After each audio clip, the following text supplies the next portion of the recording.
ఏ రోజైనా ప్రదోషకాలం అంటే శివుడికి ప్రియం కాబట్టి ప్రదోషకాలంలో ఈ నారికేళ దీపాన్ని వెలిగించుకోవచ్చు.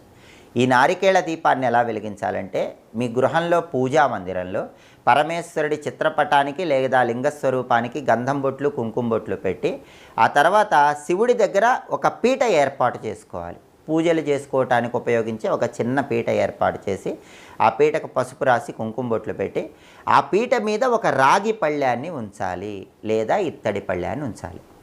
ఆ రాగి పళ్ళెము లేదా ఇత్తడి పళ్ళానికి 5 చోట్ల గంధం బొట్లు 5 చోట్ల కుంకుమ బొట్లు పెట్టాలి.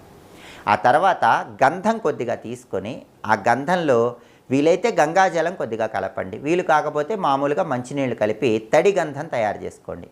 ఆ తడి గంధంలో ఉంగరపు వేలు ముంచి రాగి పళ్ళెము లేదా ఇత్తడి పళ్ళెం మీద ఒక స్వస్తి గుర్తు వేయండి. అలా రాగి పళ్ళెము లేదా ఇత్తడి పళ్ళెంలో తడి గంధంతో స్వస్తి